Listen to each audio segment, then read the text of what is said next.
Assalamualaikum warahmatullahi wabarakatuh. Alhamdulillah, salatu wassalamu ala rasulillah wa ala alihi wa sahbihi wa mawalah. Qala Allah Ta'ala fil Qur'anil Karim, ya ayyuhalladzina amanu taqullaha haqqa tuqatih wa la tamutunna illa wa antum muslimun. Allahumma salli wa sallim ala nabiyyina Muhammad wa ala alihi wa sahbihi wa man tabi'ahum bi ihsan yaumil qiyamah, amma ba'd. Baik Bapak Ibu sekalian, jamaah mengajarkan Allah Subhanahu wa taala. Alhamdulillah, kita bersyukur kepada Allah Subhanahu wa taala pada malam hari ini atas kehendak dan kuasa Allah kita dipertemukan di tempat yang paling mulia di muka bumi, yaitu masjid. Dan di tempat ini pula kita dimampukan Allah Subhanahu wa taala untuk melaksanakan kewajiban kita, yaitu salat maghrib secara berjamaah. Dan mudah-mudahan apa yang kita usahakan, kita lakukan ini akan membawa keberkahan bagi kehidupan kita. Salam dan salawat mudah-mudahan tercurah pada junjungan kita Nabi Muhammad sallallahu alaihi wasallam beserta keluarganya, para sahabatnya, dan orang-orang yang senantiasa istiqomah di atas jalannya sampai hari akhir nanti. Baik Bapak Ibu sekalian, pada malam hari ini insyaallah kita akan melanjutkan kajian kita terkait fikul janaiz. Kita sampai pada pembahasan hamlul janazati wattiba'uha. Jadi hukum memikul jenazah atau membawa jenazah dan mengikuti atau mengiringi jenazah itu sendiri. Ini bagaimana dalam Islam? Hamlul janazati wattiba'uha min huquqil mayit 'alal muslimin. Ya, jadi memikul jenazah atau mengiringi jenazah ke pemakaman ini merupakan hak-hak si mayit yang harus dilakukan oleh kaum muslimin. Karena Rasulullah sallallahu alaihi wasallam bersabda dalam hadis riwayat Bukhari dan Muslim, hadis sahih, beliau bersabda, "Haqqul muslim 'alal muslim khamsin." Jadi haknya seorang muslim terhadap muslim yang lain itu ada 5. Yang pertama adalah raddus salam, menjawab salam. Ada apa yang diucapkan salam enggak jawab? Ada apa tidak? Ada. Jadi orang-orang yang merasa, oh ini kayaknya bukan kelompok saya ini. Ketika diucapkan salam enggak dijawab. Padahal itu hak seorang muslim yang harus dipenuhi. Ketika orang itu salam, maka kita harus menjawab salam itu sendiri. Kemudian wa iyadatul marid, menjenguk orang sakit. Wattiba'ul janaiz, mengiringi jenazah atau mengikuti jenazah. Wa ijabatu da'wah, memenuhi undangan. Wa tasmiyatul atish, dan mengucapkan yarhamukallah kepada orang yang bersin. Ini merupakan hak-hak seorang muslim yang harus kita penuhi. Kemudian dalam hadis yang lain juga Rasulullah bersabda, udul marid, jenguklah orang sakit. Wattabi'ul janaiz, dan ikutilah atau iringilah jenazah itu, tuzakkirukumul akhirah, niscaya hal itu akan mengingatkan kalian terhadap urusan akhirat. Ini ada sebuah tuntunan dari Nabi, sebuah kebiasaan yang harus dilakukan orang-orang saleh. Di antaranya adalah menjenguk orang sakit. Karena dengan menjenguk orang sakit itu Pak, itu memiliki sebuah keutamaan yang luar biasa. Dan di antara yang akan diambil adalah supaya kita ingat akan kematian. Apalagi terlebih orang-orang yang sakit, kondisinya lagi sakarat Pak. Masya Allah, itu berefek betul, berpengaruh betul dalam diri kita. Nah, sudah begitu, antum ikut bawahnya lagi, masih anget-anget dikit gitu Pak. Wah, itu langsung nyetrum ke sini Pak. Ya Allah ya Rabb, kita juga akan seperti ini begitu. Nah, ini di antara hikmah kenapa menjenguk orang sakit, bagian daripada untuk mengingat kematian. Nah, kemudian di sini juga dijelaskan hamul janazati ala a'naqir rijal, membawa jenazah itu hendaknya yang disunahkan, yang memikulnya adalah kaum laki-laki, bukan kaum perempuan. Kenapa demikian? Di sini annahu la yusra' linisa hamlul janazati sawan kanal maita dzakaran aw unsa. Tidak disyariatkan bagi seorang wanita ikut membawa atau memikul jenazah. Yang demikian ini karena apa? Pertama, Rubbama in kasyafa minhumna syai'un law hamalna. Karena khawatir ketika dia, para perempuan itu yang memikul, akan tersingkap Pak ya. Mungkin bajunya atau jilbabnya dan sebagainya. Dan juga ya, khawatir apalagi yang dipikul ini masih sanak keluarganya, sanak familinya, itu justru malah akan menangis, nanti akan berteriak, malah pingsan, ambruk pula nanti itunya Pak, jenazahnya. Itu menjadi sebuah isyarat bagi para wanita bahwasanya mereka tidak disunahkan untuk ikut serta membawa atau memikul jenazah itu.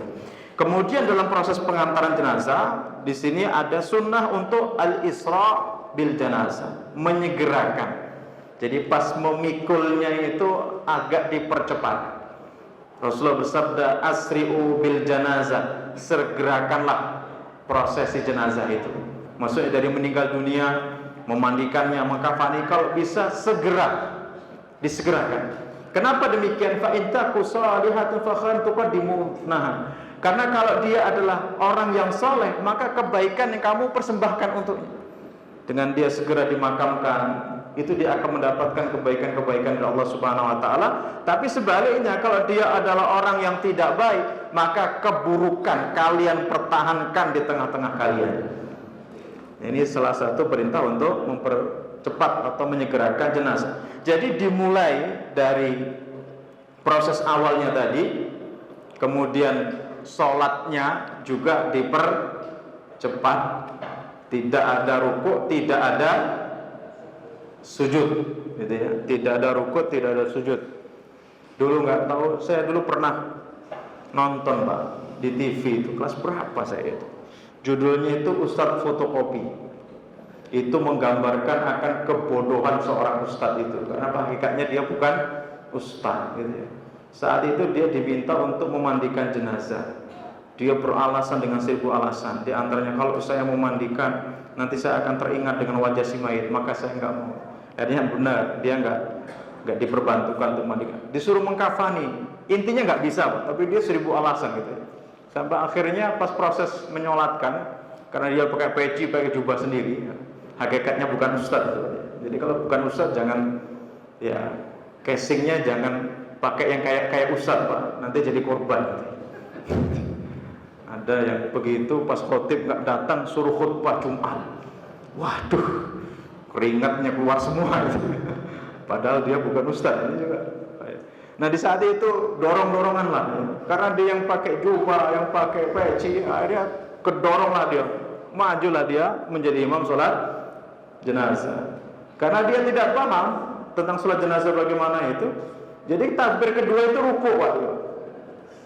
Ya, kemudian sujud. Nah ini si mayit ini nggak terima gitu, bangun ceritanya mayit. Kemudian dia pegang lehernya itu dengan mengatakan, saya nggak terima kamu sholati saya sampai rukuk dan sujud. Hikmahnya apa Pak? Saya berkisah seperti ini, antum harus paham sunnah, jangan menjadi orang-orang yang bodoh, ya, sehingga melakukan hal-hal yang istilahnya konyol, yang seperti itu ya.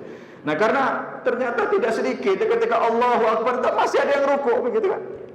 Ada yang rukuk begitu. Nah mempercepat itu di antara dalam sholat sampai tidak rukuk dan tidak sujud pun juga ketika membawanya. Maka tidak ada anjurannya ketika jenazah itu mau diberangkatkan, ya, posisinya sudah dipikul kemudian dikhutbahi. Khutbahnya itu ada, kalau 4 tokoh, 4 mudin yang khutbah itu Pak. Sampai yang mikul itu saya amati, ya Allah ya Rabbi, lama juga begitu kan. Nah, alhamdulillah di saat itu pemuda-pemuda Muhammadiyah yang bawa itu Pak, nggak betah lah. Baru khutbah kedua langsung aja jalan, akhirnya buru-buru ditutup ini. Nah, ini masalahnya kenapa? Sudah mati kok malah dikhutbahi gitu kan. Kalau yang mau khutbahi atau nyeramah itu ketika masih hidup gitu ya. Udah yang seperti itu tidak ada, karena tadi pada prinsipnya segerakan begitu. Maka untuk membawanya di sini dipercepat. Al-murad bil isra, maksudnya mempercepat dalam membawa jenazah atau memikul jenazah itu adalah aziyatu al-massi al-mu'tad, yaitu menambah cepat dari jalan yang biasa. Kalau jalan biasa kan nah ini agak langkahnya itu agak dipercepat begitu. Nah, ini sunnah memikul jenazah. Tapi Allah alam bisawab, yang jelas ketika seseorang itu memikul jenazah, Pak, memang cenderungnya lebih cepat. Apa karena keberatan atau memang karena dorongan ya, Pak ya? Dorongan si mayit ini mau segera untuk dimakamkan. Yang jelas itu semuanya ya kembali kepada sebuah perintah sunnah untuk mempercepat hal itu. Nah, kemudian ada pembahasan-pembahasan di sini, apakah boleh membawa jenazah itu dengan kendaraan, misalnya dengan mobil. Nah, di sini yang pertama la yusra, tidak disyariatkan. Ya. Kalau tidak ada alasan-alasan yang syar'i, maka membawa jenazah ke pemakaman dengan mobil itu tidak disyariatkan. Ya, kecuali memang ada alasan-alasan yang syar'i. Kenapa hal ini dilarang? Pertama, an hadza min adatil kufar. Membawa jenazah dengan kendaraan itu merupakan kebiasaannya orang-orang kafir. Itu ya. Wa qad umirna bi mukhalafatihim, dan kita diperintahkan untuk menyelisih mereka. Itu yang pertama. Kemudian annaha bid'atun fi ibadatin, karena ini merupakan perkara bid'ah dalam suatu ibadah dan bertentangan dengan sunnah, gitu ya. Kemudian annaha sababun litaklilil musyayyi'ina laha, ini menjadikan sebab orang-orang yang bertakziah itu lebih sedikit. Kalau udah dibawa mobil ya sudah, gitu kan. Nanti pas proses pemakaman pada bingung. Yang bawa mobil ternyata orang kaya semua, nggak biasa makamin, kayaknya repot kan, gitu. Nah, jadi ini juga menjadi salah satu asbab kenapa itu disyariatkan. Kecuali Pak, memang antara rumah dengan pemakaman itu kalau ditempuh dengan jalan kaki, misalnya tidak mampu atau tidak pada kuat, oke lah, itu dengan kendaraan itu dalam kondisi-kondisi tertentu. Nah, kemudian tingkatan di dalam mengantarkan jenazah atau membawa dalam kita bertakziah, yang pertama adalah ittiba'uha min indi ahliha hatta sholat alaih. Jadi kita ikut dia bertakziah dari rumahnya sampai jenazah itu disolatkan. Jadi kalau antum mau bertakziah, ini tingkatan pertama, ya, datang ke rumahnya sampai menyolatkan. Begitu. Tingkatan yang kedua, ittiba'uha min indi ahliha hatta yufrihu min dafniha wa kilahuma fa'alahu Nabi sallallahu alaihi wasallam.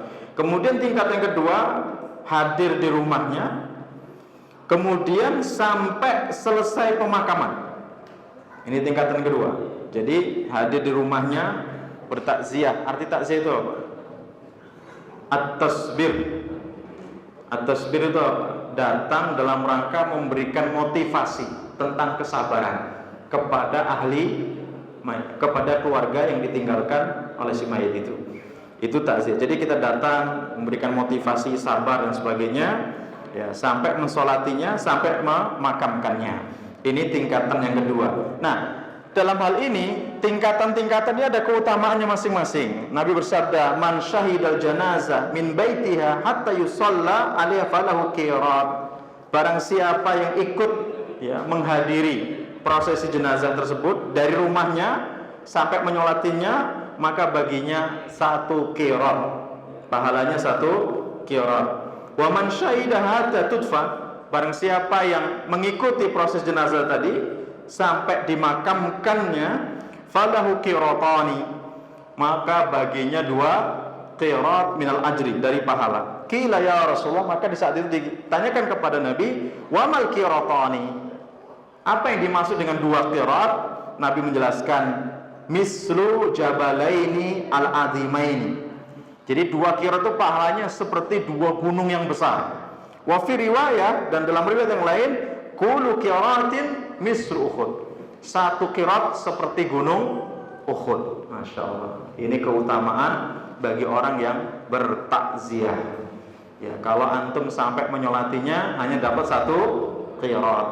Kalau sampai memakamkannya baginya 2 qirat. Nah, ingat yang punya anjing, ingat ada hadis tentang qirat juga.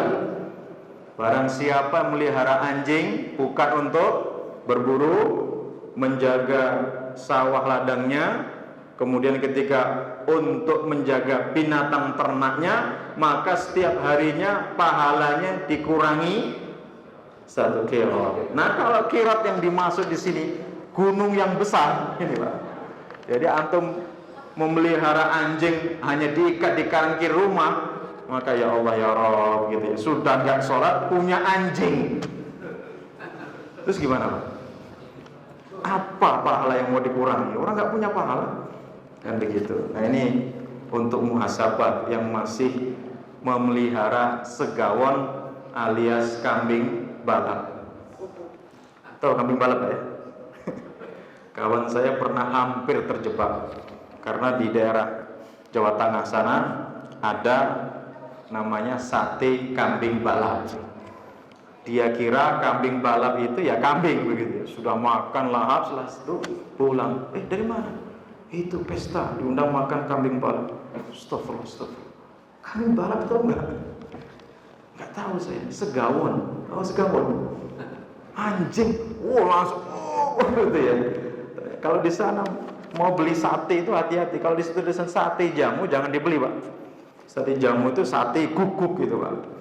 Di sana ada rica-rica guguk. Ya, guguk itu adalah anjing. Nggak tahu di sana kok bisa itu dijual belikan yang seperti itu. Yang jelas ya tempatnya ada di sana.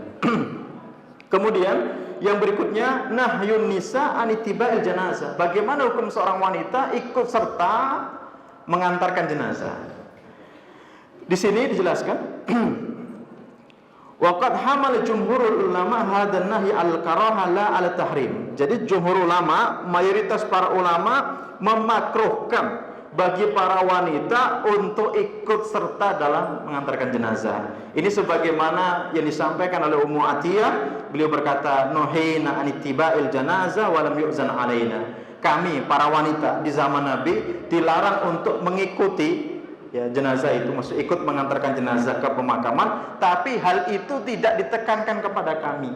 Maksudnya tidak diharamkan, tapi statusnya dimakruhkan. Kalau bisa jangan. Ya, kalau bisa jangan. Ini hukum tersendiri memang berlaku untuk para wanita. Bahkan dalam hadis yang lain juga Rasulullah menjelaskan la'anallah zawaratil kubur. Allah melaknat kepada para wanita yang sering, bahasanya sering. Kalau sekali dua kali tidak masalah, tapi kalau zawaratil kubur berarti dia intensitasnya terus-terusan begitu ya. Dia sering mengunjungi untuk kuburan atau berziarah kubur, itu tidak diperbolehkan. Termasuk mengkhususkan ziarah kubur pada hari-hari tertentu, pada momen-momen tertentu juga tidak ada sunahnya. Karena pada hakikatnya ziarah ini sebagaimana kita menjenguk orang sakit, sebagaimana kita ikut mengantarkan jenazah tadi itu, ziarah itu. Kapan? Di saat kita mungkin butuh untuk mengingat kematian dan sebagainya, silakanlah ziarah kubur. Yang awalnya dulu ziarah itu kan dilarang. Nabi menjelaskan, kuntu nahaitukum an ziyaratil kubur. Dahulu kami larang kalian untuk ziarah kubur. Al-an fazuruha, tapi sekarang berziarah kalian. Karena apa? Tuzakirukumul akhirah. Karena hal itu akan mengingatkan kalian akan kampung akhirat. Nah, dalam ziarah itu ada dua pemakaman kita ini kan. Ada pemakaman muslim, ada pemakaman non muslim. Kafir ya, nggak boleh non muslim Pak ya. Non muslim atau kafir? Kafir. Yang halus itu harusnya kafir Pak. Kalau non muslim itu malah kayaknya selalu membedakan gitu ya. Tapi ya sudahlah, itulah istilah itu ya. Nah, kalau pemakaman muslim, dua hal yang kita akan lakukan. Yang pertama adalah mendoakan mereka dengan doa assalamualaikum ya ahlad diyar minal mu'minina wal muslimin wa inna insyaallah bikum lahikum. Jadi ucapan assalamualaikum ya ahlad diyar itu bagian kita mendoakan mereka. Satu, mendoakan mereka. Yang kedua, untuk zikrul maut, mengingat kematian ya. Dan tidak ada ibadah yang lain di makbarah atau di kuburan itu. Hakikatnya seperti itu. Hanya dua ini. Ustaz, kalau membersihkan rumputnya di atasnya silakan. Ustaz, kalau menancapkan air di atas kuburan, ya faedahnya apa aja gitu aja lah mudahnya gitu.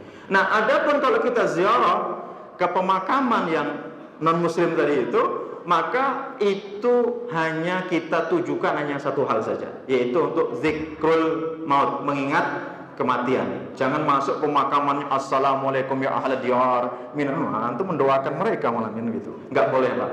Tidak boleh mendoakan yang seperti itu. Baik, ini untuk para wanita. Nah, kemudian pembahasannya aina yamsi al-musyayyi'una lil janazah. Di manakah posisi jalannya seseorang yang mengiringi atau mengantarkan jenazah itu? Kalau kita berjalan itu di sebelah mana begitu ya? Yajuzul masyu khalfal janazah wa amamaha. Boleh berjalan ya di belakang. Kalau sekarang kan pakai keranda mungkin Pak ya.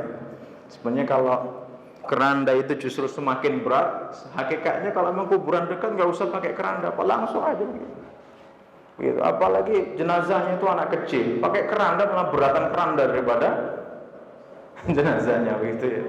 Keranda itu hanya memudahkan sebenarnya. Tapi kalau misalnya cukup dengan dipikul biasa begini, ya tidak masalah. Hakikatnya seperti itu. Jadi boleh di belakang, boleh di depan, ya. Wa an yaminiha wa yasariha, boleh juga sebelah kanan, boleh juga sebelah kiri, ya. Qariban minha, mendekat kepada tadi jenazah tadi itu. Karena di sini ana Rasulullah sallallahu alaihi wasallam wa Abu Bakar wa Umar kanu yamshuna amamal janazah wa khalfa. Karena Nabi pernah, sahabat Abu Bakar juga, sahabat Umar pernah berjalan di depan jenazah dan kadang mereka berjalan di belakang jenazah yang dipikul itu. Lakin al-afdal, akan tapi yang utama di sini adalah al-masyu khalfaha, berjalan di belakangnya. Karena ittiba'ul janazah, mengikut jenazah bukan di depan tapi di belakangnya. Begitu. Ini terkait bagaimana posisi kita atau di manakah kita di dalam mengiringi jenazah yang dibawa ke pemakaman itu. Kemudian berikutnya adab-adab dalam mengiringi jenazah. Yang pertama, ada mutibaiha bimabkharatin aw nar. Tidak boleh mengantarnya itu dengan api, menyalakan api atau lilin. Jelas umat Islam nggak ada itu, nggak usah dibahas. Yang kedua, asamtu inda tibail janazah. Diam atau tenang ketika mengiringi jenazah itu. Tidak ada tuntunannya mengucapkan tahlil la ilaha illallah la ilaha, itu tidak ada. Fala yajuzu rafu shaut ma'al janazah, tidak diperbolehkan mengangkat suara ketika mengiringi jenazah, la bi dzikri wala bi ghairi, meskipun dengan zikir atau dengan ucapan-ucapan yang lain, itu enggak ada. Karena apa? Nabi sendiri menjelaskan innallaha yuhibbu samta inda salas. Karena Allah Subhanahu wa taala menyukai keheningan pada 3 kondisi. Yang pertama inda zikri, ketika berzikir. Karena perintah zikir apa? Wazkur rabbaka fi nafsika tadarruan wa khufyatan wa dunal jahri. Berzikirlah kamu kepada Rabbmu, ya, tadarruan wa khufyatan, dengan merendahkan diri serta disertai rasa takut, wa dunal jahri minal qauli, dan tanpa mengeraskan suara. Jadi zikir-zikir itu kalau kita mau mengikut kepada Nabi itu tidak dikeraskan. Maka pernah Nabi pas itikaf ya, terus sedang istirahat di balik tabir begitu, tiba-tiba ada yang sholat bacanya dikeraskan, yang baca Quran dikeraskan, yang doa pun permohonannya dikeraskan. Karena Nabi membuka tirai hijabnya itu dan mengatakan, ya, ayuhan nas anna likullikum munajin rabbah. Wahai sahabat-sahabatku, kalian ini kan sedang bermunajat, masing-masing sedang bermunajat kepada Allah. Fala yu'dzina ba'duhum ba'dha, maka satu sama yang lain jangan saling mengeraskan. Fala yu'dzina ba'duhum ba'dha bil qira'ah, yaitu dengan mengeraskan suara antara satu dengan yang lain. Jadi tidak boleh, Pak. Ada yang sholat, yang baca Quran langsung pelan. Jangan sampai terdengar dengan orang yang sholat. Apalagi di sini sedang sholat sunnah, satunya sedang sholawatan, itu jangan, karena sholawatan suara itu akan mengganggu orang yang sedang sholat. Itu zikir atau kita berdoa dan sebagainya dianjurkan untuk hening atau untuk tenang, tidak mengeraskan suara. Yang pertama ketika berzikir, yang kedua wa indal harb, ketika perang. Nggak boleh perang itu jerit-jerit, itu nggak boleh itu. Suara-suaranya terlalu lebay itu apalagi aduh itu nggak boleh Pak. Jadi indul harab itu disukai keheningan, ketenangan. Kemudian wa inda hamlil jenazah, ketika mengantar jenazah. Ya, tapi kadang-kala nggak tahu kenapa ketika mengantarkan jenazah kadang-kadang malah cerita itu seru. Yang lain sibuk apa itu menimbun atau apa namanya memakamkan itu, dia malah sibuk duduk di atas nisan ngobrol. Kadangnya ketawa-ketawa. Sudah gitu pas-pus sambil ngerokok begitu. Ya Allah ya Rabb, ini orang mengantar jenazah ikut memakamkannya itu kan dalam rangka untuk zikrul maut, mengingat kematian, kok malah ini kayaknya seolah jadi formalitas hanya sekedar untuk takziah biasa. Harusnya tidak boleh seperti itu. Nah, kemudian yang berikutnya adamu julusil musayyi'ina qabla wa'il janazah. Tidak diperbolehkan bagi orang yang bertakziah untuk duduk sebelum jenazah itu diletakkan. Jadi siapapun kita yang mengiringi jenazah itu jangan duduk dulu Pak sebelum jenazah itu diletakkan di atas bumi. Kemudian apakah boleh hal yakumu inda murul janazah? Apakah ya disunahkan untuk berdiri ketika ada jenazah yang lewat? Lewat di sini dipikul Pak ya, jangan lewat sendiri. Lewat sendiri orang kabur semua. Nah, di sini memang ada perintahnya, meskipun di sini ada perbedaan pendapat. Di sini, idza ra'aitumul janazah faqumu, jika kamu melihat jenazah diberangkatkan tadi, maka berdirilah. Meskipun di sini sebagian besar ahli ilmi dari 4 imam mazhab yang ada itu menjelaskan berdirinya kita di saat jenazah itu sedang diberangkatkan itu hadisnya mansukh ya dengan hadis yang lain. Meskipun demikian tetap ada yang tetap mengamalkan sunnah berdiri. Ya, sunnah berdiri itu. Nah, ini terkait masalah kalau kita sedang duduk, sedang berjalan atau sedang apa, tiba-tiba ada jenazah yang diberangkatkan, maka sunnahnya untuk berdiri. Nah, kemudian terkait masalah yang lain, membawa jenazah itu dulu pernah Pak ya, Nabi dan para sahabat itu sedang duduk-duduk ya di suatu majelis. Tiba-tiba ada jenazah yang diberangkatkan itu. Para sahabat ribut. Para sahabat berkata, fulan ini baik, fulan itu soleh gitu. Nabi mendengar pujian-pujian para sahabat itu mengatakan wajabat, pasti gitu. Kemudian tidak lama dari itu ada jenazah lagi yang diberangkatkan ke pemakaman. Dan para sahabat ya, berkata-kata yang tidak baik oleh yang kedua ini. Fulan ini gitu, nggak soleh, jarang sholat, mungkin maling lah, mungkin begitu ya. Nah kata Nabi wajabat, pasti. Nah di saat itu Nabi ditanya, ya Rasulullah, ma makna wajabat? Ya Rasulullah, apa yang kau maksud dengan pasti-pasti itu? Kemudian Nabi menjelaskan, hadza asnaitumu khaira wajabat ahlul jannah. Jenazah yang pertama yang engkau sebutkan kebaikannya, maka dia pasti masuk ke dalam surga. Sedangkan jenazah yang kedua yang kau sebutkan keburukannya dan dosa-dosanya, dia pasti masuk neraka. Kenapa? Antum syuhada'ullah fil ardi. Karena kalian adalah saksi-saksi Allah di atas muka bumi ini. Jadi orang-orang saleh. Jadi kalau ada yang meninggal dunia di sekitar kita ini Pak, misalnya di daerah masjid kita ini, ada yang meninggal dunia, baik atau tidak baik jenazah itu tadi, mendapatkan nikmat atau sebaliknya jenazah itu, tinggal tanya saja kepada orang-orang soleh di sekitar orang yang meninggal dunia tadi itu. Kalau orang-orang soleh tadi berkata baik, semuanya memuji-muji akan kebaikannya, karena memang dia hakikatnya adalah orang yang baik, insya Allah dia min ahlil jannah. Nah, maka dalam urusan nantinya kita masuk surga atau masuk neraka, ini hakikatnya hari ini pilihan Allah berikan untuk kita. Kalau dia nanti calon penghuni surga Pak, hari ini kata Nabi muyassarun, akan dimudahkan untuk mengerjakan amalan penghuni surga. Dari awal kita diciptakan dulu ya. Nah, Nabi berkisah ya terkait proses penciptaan Nabi Adam. Beliau bersabda, innallaha khalaqa Adam, sesungguhnya Allah menciptakan Nabi Adam alaihissalam. Summa masaha dhahrahu biyamini, kemudian Allah mengusap punggung Nabi Adam alaihissalam.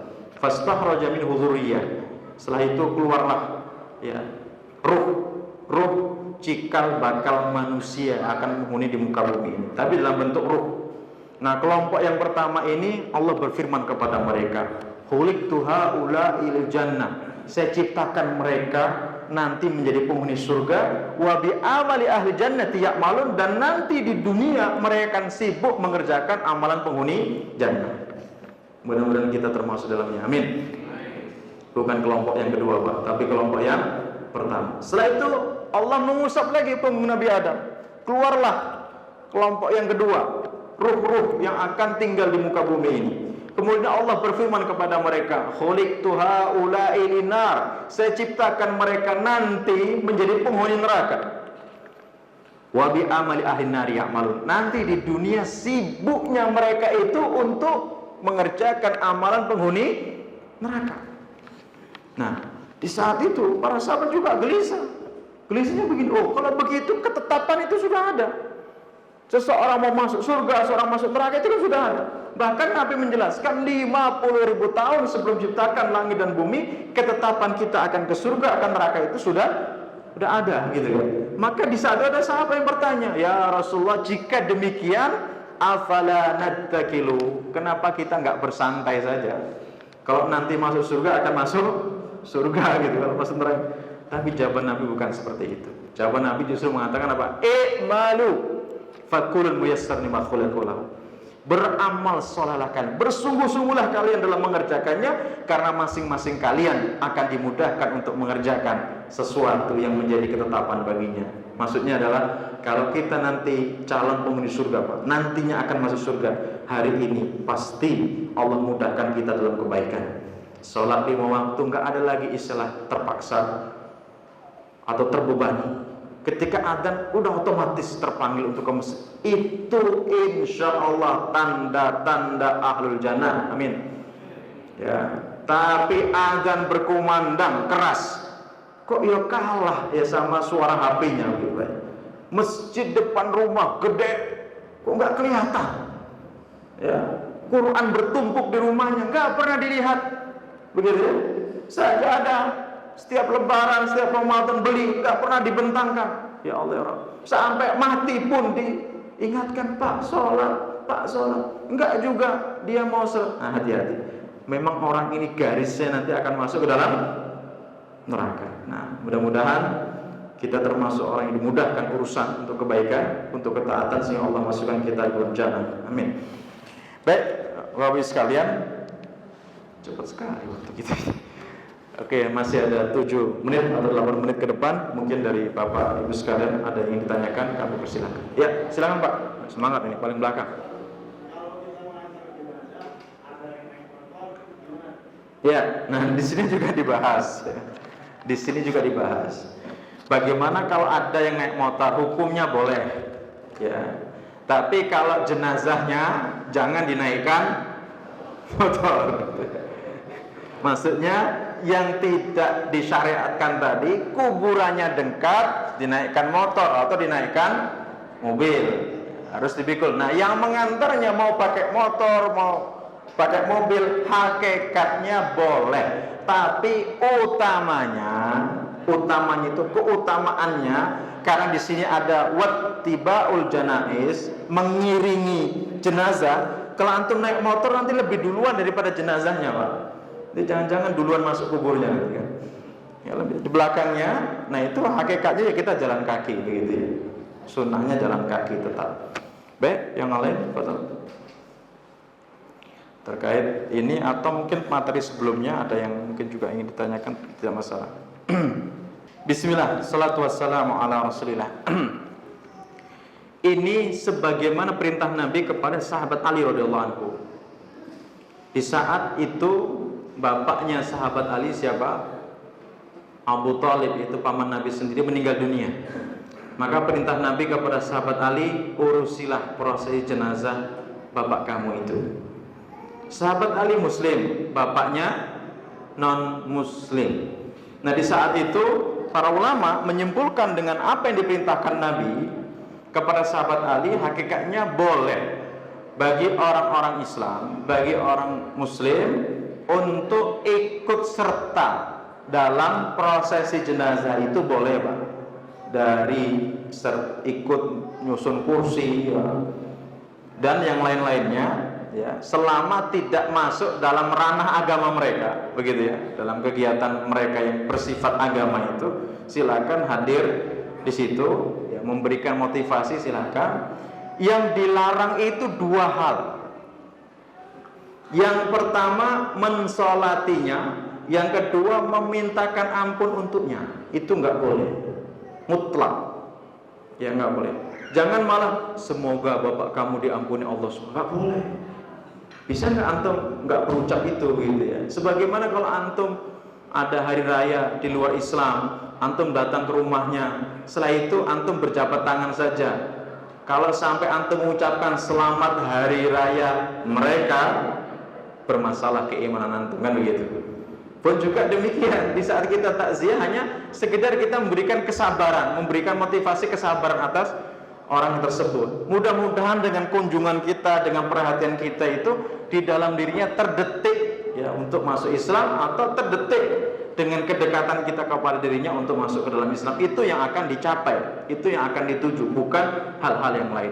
Begitu juga kepada siapapun dia orang Islam, akan tapi sampai akhir hayatnya tidak sholat 5 waktu. Itu berlakulah hukum-hukum yang seperti itu. Ini bukan perkataan kita, tapi ini perkataan para ulama, di antaranya disampaikan oleh Syekh Utsaimin rahimahullah dalam kitab Majmu' Fatawa. Jadi kalau antum tahu dia nggak pernah sholat sama sekali Pak, maka antum boleh datang bertakziah, itu boleh, tapi dua hal tadi tidak diperkenankan. Mensolatinya, yang kedua memintakan ampunan untuknya. Bahkan tegasnya Syekh Utsaimin mengatakan, orang muslim tapi tidak sholat 5 waktu, itu tidak boleh dikubur di kuburan kaum muslimin ya. Nah maka yang menjadi pengurus pemakaman-pemakaman muslim itu harus punya data.